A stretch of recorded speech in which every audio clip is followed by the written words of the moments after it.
Interesting idea. I'll read the play parts in a happy voice, and the torture part, and the more to destroy. Or I could switch them for comedy. Nah.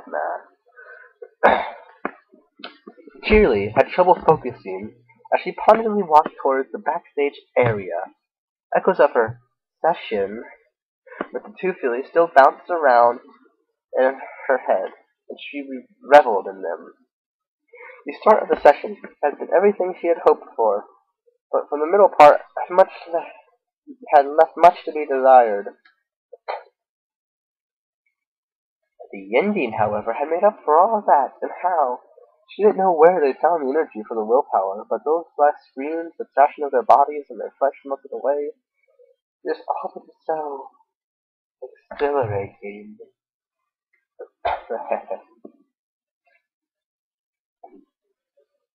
She nearly trembled and shook just remembering it. She attempted to walk in a straight line, but she just couldn't quite pull it off.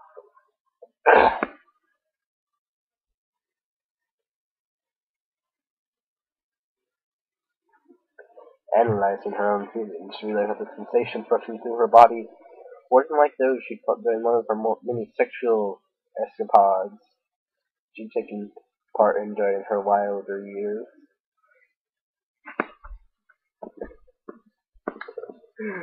Oh, is giving turn to a clock gorefic? Really? I hope not. Unless it's like apple flavors with cheerleading. Well, apple is being tortured. That'd be kind of nice to read, actually.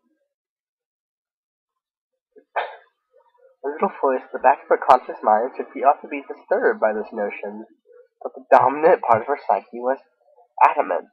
It was completely normal. Completely normal. I don't know what her back voice and what the voice in the back of her mind is talking about. Completely normal.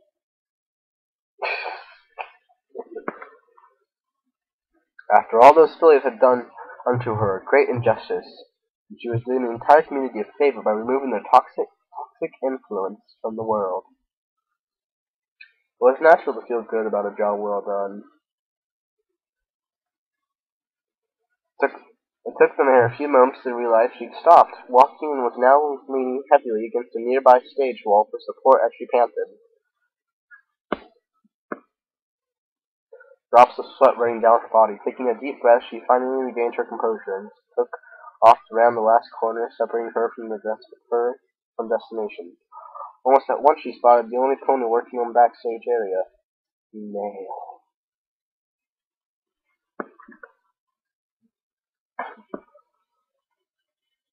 The aquamarine main coat with the golden coat colt with the golden fuck I lost my place.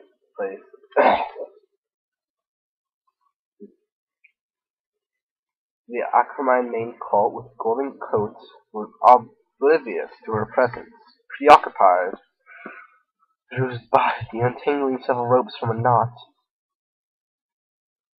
Seeing him there gave Cheerilee mixed feelings about it all. On one hand, he was probably one of the least disruptive pupils in her class.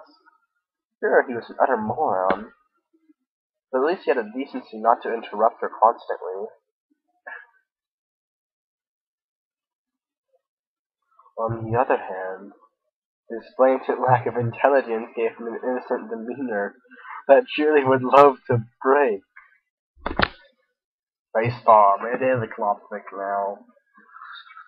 What about your lube and your whatnot? If you haven't already, wink, wink, nudge, nudge. I know I probably did. Poor Will. JK,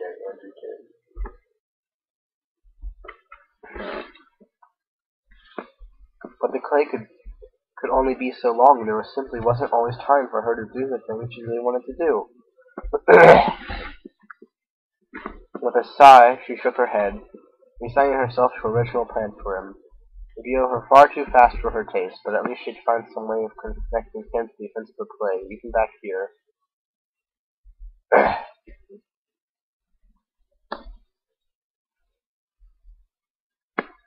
Okay, maybe I lied about being a coptic.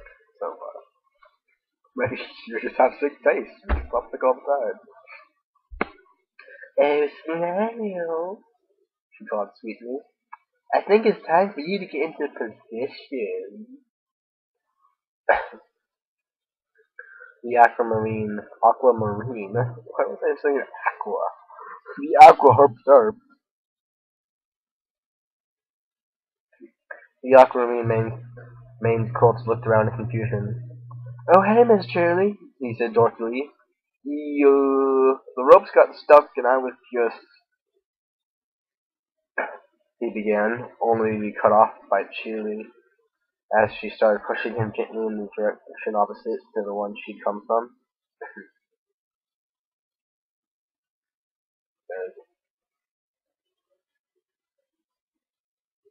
Now, Snails, you know full well what I told you. After the breaking, you hold the rope on the X.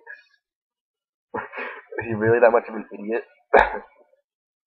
Go stand on the giant red X. When I drop stuff on you, she said slowly, pronouncing every word carefully. The rope on the X. Snails echoed. Just a few meters ahead, some pony had indeed chalked a big white X. Oh, it's a white X, but not a red X. If we get technical, white is still... White's actually no color. And red's every color but white. So red has white in it. Yeah, I don't know.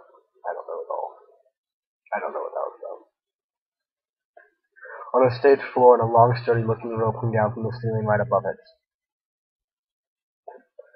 Snails went to stand on the mark without any hesitation, and took an end of the rope between his teeth. Cheerilee nodded approvingly at him, and his chest swelled up with pride. It almost made Cheerilee feel bad, almost. Not quite. But not quite. Cheerilee, you heartless bastard. She put her ear against the thick wall separating the stage from the backstage area. Trying to listen in on the scene, she could barely make out two ponies talking to each other, and even though she couldn't understand what they were saying, it gave her a rough idea of the current situation on the stage. Just 70X, so I can drop shit on your head.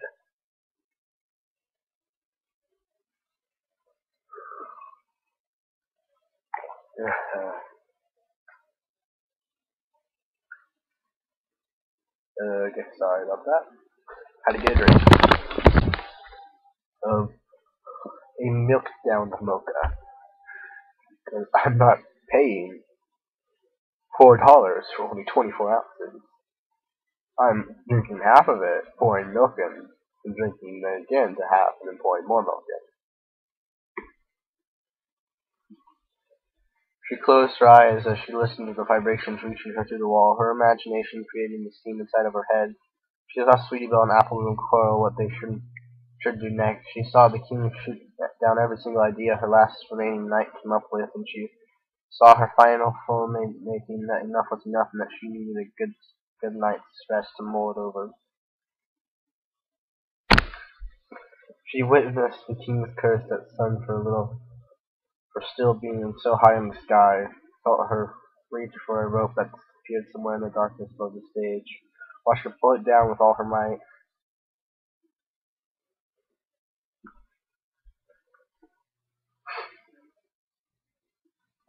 Where was I?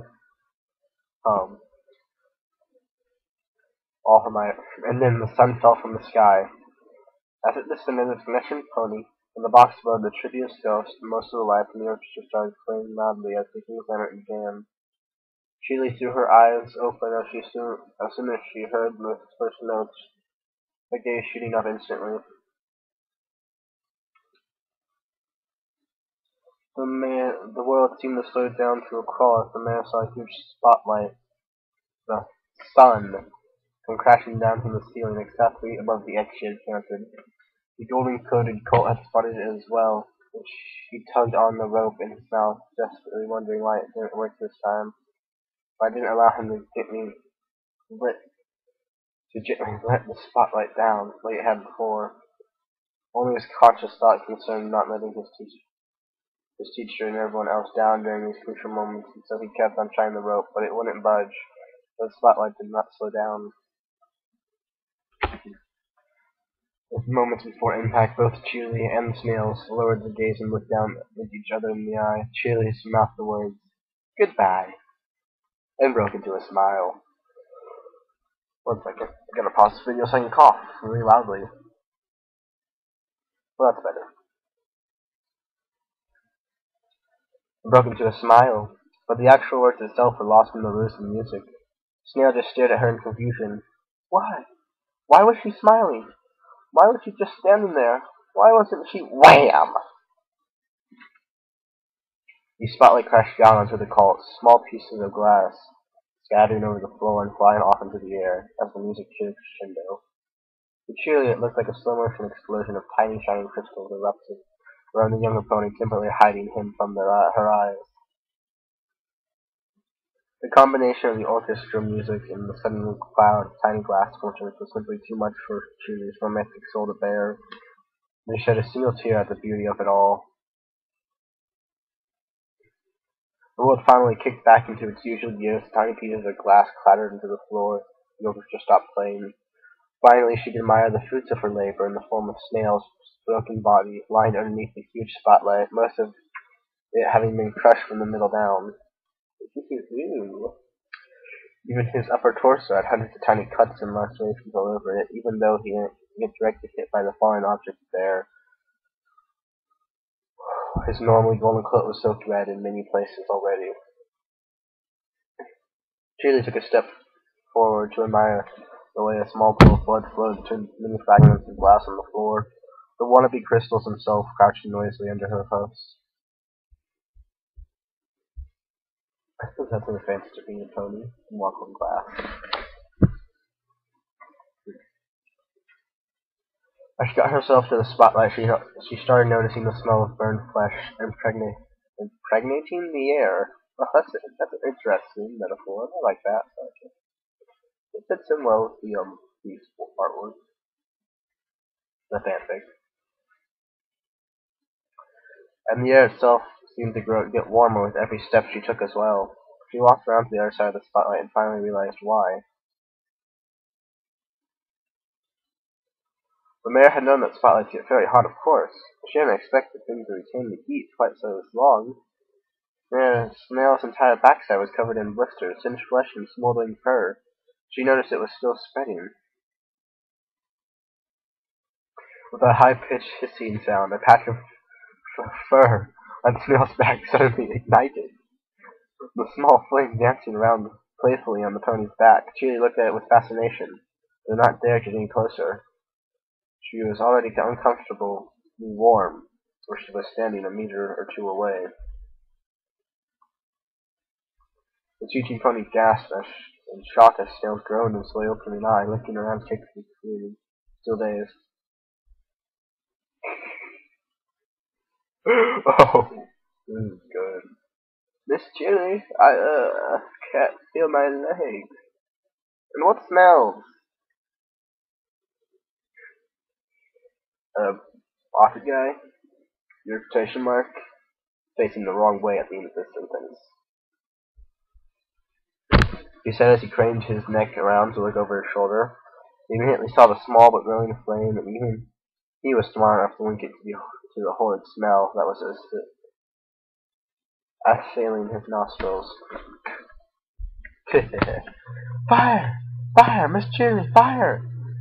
He yelled as he tried to call Ray, thrashing his upper body around wildly in an effort to get loose. Gotta love him. Because he was trapped underneath the spotlight and his hind legs out of the order, the situation was hopeless from the outset.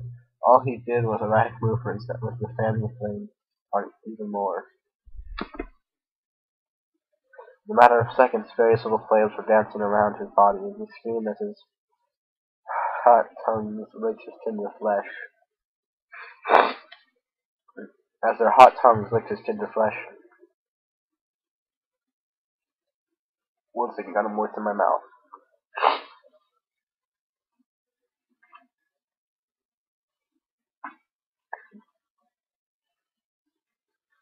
flames grew, growing more and more eager to feast now that they had been set loose upon him. Yag! The golden pony cried as the ember tendrils quickly spread over to his face, his fish immediately taken up almost entirely by the ferocious fuck.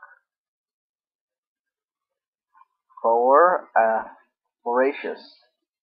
I don't know this word. Voracious flames.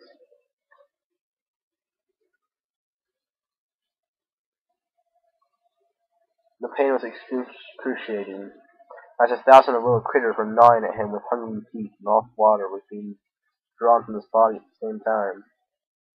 Basically, like thousands of mosquitoes. Crazy mosquitoes.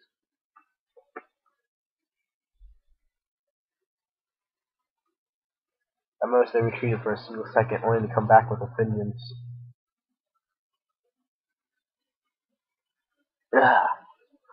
Sorry, this is cold and fucking me up.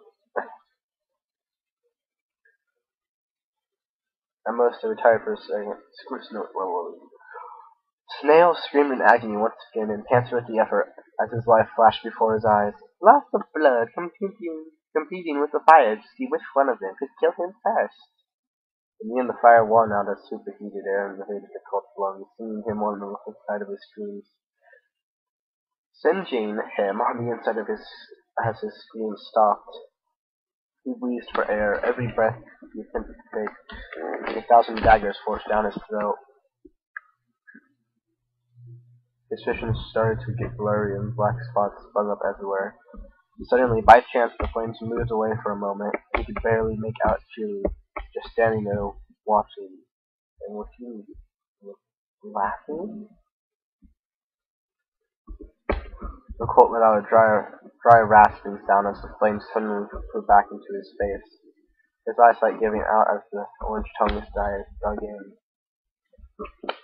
If he had any strength left, he'd have screamed the moment his eyes popped open and melted away. Flames immediately claiming his now empty eye sockets for themselves and licking the inside of his skull. He was already too far gone. cheerilee coughed and sneezed a few times. The smell had gotten too much even for her taste, but she continued watching as the lifeless husk, formerly known as snails, burned out. But now you don't get to fuck it. Come on, cheerilee. This is supposed to be a clapstick. You're the one all foreshadowing to it. But she was too mesmerized by the flames to care at this point. She finally snapped out of her fascination, and the last of the flames died, leaving only a blackened form left reminiscent of the pony in its wake. Panic hit her like a truck when she realized what she had done. She had drifted from the schedule. Mere moments before she promised herself not to do just that. She mentally hit herself over the head as she racked her brain trying to remember where she was supposed to have gone instead of staring at the pretty fire. Pretty fire. And the answer calmed her down quite a bit. She'd only have to skip leaving Snip's costume for the final scene, which was different from the one he'd been wearing so far. The right place for him, she shrugged. He could probably find it himself this one time. He knew if he kept it, it wouldn't be a problem. She laughed softly as she went downstairs to get beneath the stage and then headed for the prompt's corner. For a moment there, she thought she'd really messed up. There were only 3 left to go now. But she was still firmly in control. Nothing would go wrong tonight. Nothing at all.